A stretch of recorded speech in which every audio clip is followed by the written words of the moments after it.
So I wanted to show you how I got this look. I actually ended up using two Natasha Denona palettes. I used the Glam palette, the mid-size, and I also used the Retro palette, the mid-size, and the newest one that Natasha Denona has come out with.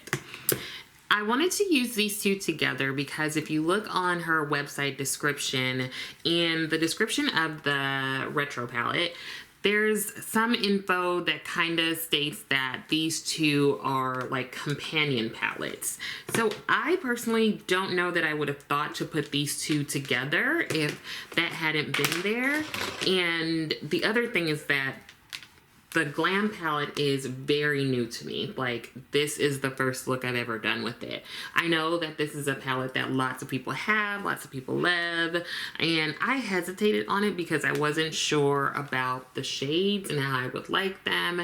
And I've only used 3 shades so far, and so far I like it, but I'm still gonna like play around with it and see how the other shades show up. So if you want me to do any sort of look with this, solely this palette, then let me know.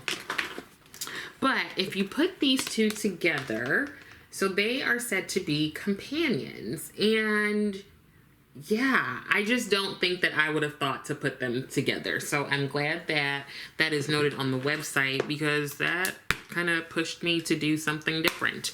So I will go ahead and like take the makeup off of one eye and show you how I got it. And yeah, that's it. So we'll be right back. So I'm going to start with my Makeup by Mario Eye Prep and Set. And I'm making my way through like the second cream. I did just order the new Milk Makeup Eye Prep.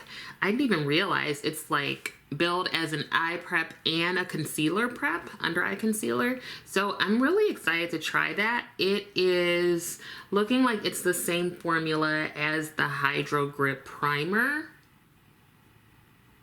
And so it's gonna be really interesting to see how that works on the eye. I'm excited about it. And I finished my Milk Hydro Grip. It's all gone. Wait, there's a little drop. But it's pretty gone. I'm excited to go through another primer. Okay.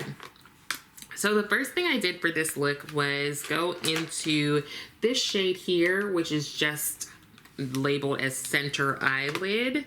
So I'm going to go ahead and put that all over my eye on top of the primer that I just used.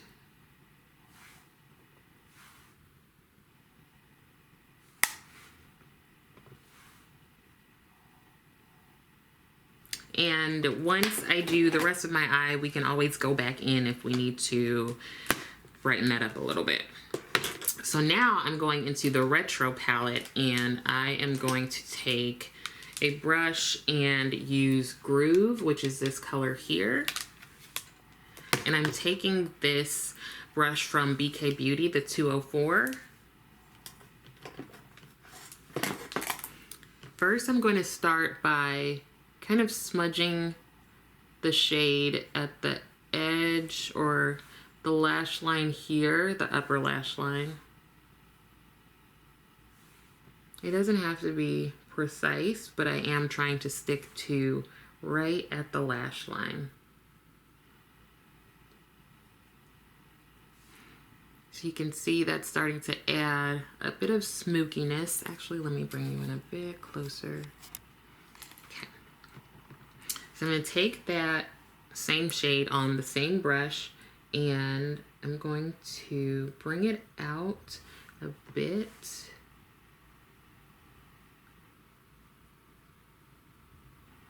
And then I'm going to take it up.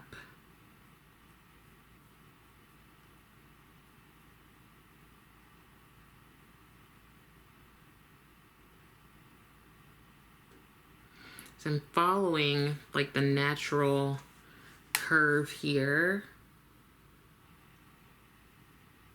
and kind of just etching on top of it.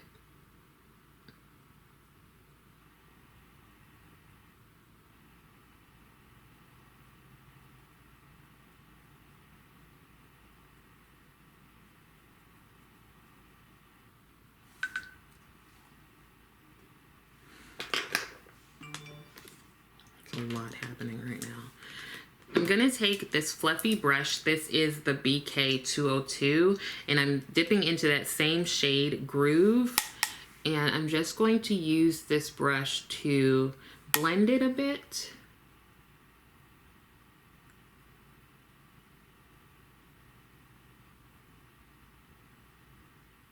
Now, staying in the Glam palette, I'm going to go in with this shade here that is designated to smoke out the lash line, or just smoke anything out, and this shade here, which is the only one in the palette that is categorized as lash line. So I'm going to go back and forth into both of those with this Sonia G flat definer brush. This is from the Sky set. And I'm just going to use that on the lower lash line.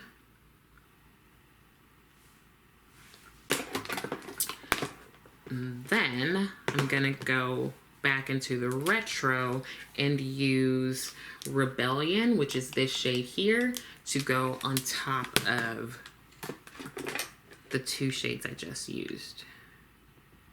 So this is a cream to powder shade.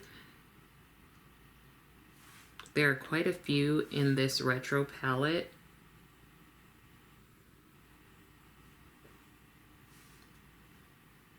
So just smoking that out a little bit. Now I'm going to put my concealer on here as I wipe that off. Just using the Marc Jacobs Accomplice Concealer, which is really just risen to the top as like my favorite right now. I think it's because of the ease and the creaminess of it.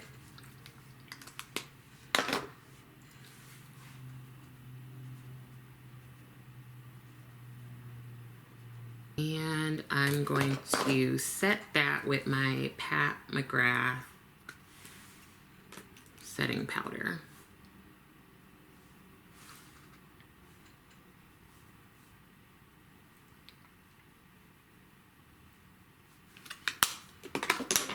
Lastly, I'm going to take the Natasha Denona Macro Blade Liquid Liner, and I'm just going to line my upper lash line and wing it out just a tad, because we've already got the wing with the eyeshadow going on. And then some mascara. This is the Tarte Lights Camera Lashes mascara.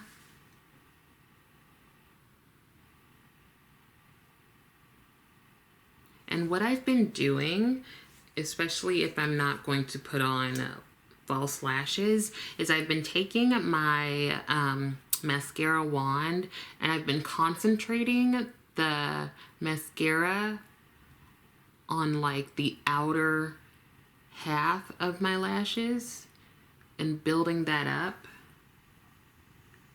so that I get more of that kind of winged out effect without having to put lashes on or without having to do a super duper wing with liner. So I think you can see how that kind of just changes things a little bit if you look at both eyes. At least I think. I could be just seeing stuff. But I've really liked doing it that way. I forgot what made me start doing it, and then I saw Kelly Gooch talk about it, and I was like, yeah, I love it. So last thing I'm going to do is to set everything with my Charlotte Tilbury Airbrush Flawless Finish Powder, and this is in the shade 4. So this is the deepest one that she has right now, and I think this one came out not long ago, maybe this year or last year. Like these last 2 years kind of are rolling together for me. I don't know if they are for anyone else. And that's it, y'all. So the lipstick that I used is called Hideaway from Urban Decay. This is one of their Vice lipsticks, like the old formula. I really like it. It's this kind of pinky mauve-y color, and I paired it with a lip liner. This is the one, Berry Wine from LA Girl. What else? And the foundation is the NARS Naturally Radiant, and this one is in New Caledonia. So here's the look using the Retro and the Glam palette. I really like it. I think it's really cute and kind of like whatever that translates to. Again, I would not have thought to put these two together, but I think also it's because of how I thought the Glam was going to be. I thought the Glam was going to be more gray and ashy and things like that, but this color is like, has this pink kind of goldish hint to it. Like, it's not what I expected to have in this palette. Again, I am going to have to use some of the other shades though, just to kind of see. I know part of some people's concern was that how the shades are indicated, like you're supposed to put this on the center lid and this on the crease and blah, blah, blah. But I don't really follow that. I think you can do whatever you want to. I can see why she sort of laid it out that way, especially if you're like trying to figure out where things go, but I think you can use whatever, whenever, however, right? But I'm definitely going to maybe I'll focus on this palette for next week. Maybe, because I do want to get more use out of it since I only used 3 shades so far. I definitely want to use the rest of them. And then I'm still liking the Retro palette. I've used it a couple times now. Definitely because it has the cream to powder shades. If you don't like those shades, like I mentioned before in other videos, then I think there are like 6 in here, which is, you know, a significant portion of 15 pans. So yeah, let me know if you have tried pairing the Retro and the Glam. You know what I just thought of? What if I paired the mini Retro and the mini Glam? That's a thought, y'all. I might do it. Let me know if you've done it yourself. And oh, other update is that I purchased and then canceled the new Fenty Bomb Posse palette because I saw several reviews that were like, it's terrible. So I thought I was gonna get it, and then the reviews just like threw me off of it. Usually I like to kind of see for myself, but I don't think it's worth it. So let me know if you got that one and how you like it. I think I'm gonna just stick to Fenty face products because the eyeshadows don't seem to be giving anybody anything but disappointment. Hope this was helpful. Like the video, please, and I will see you next time.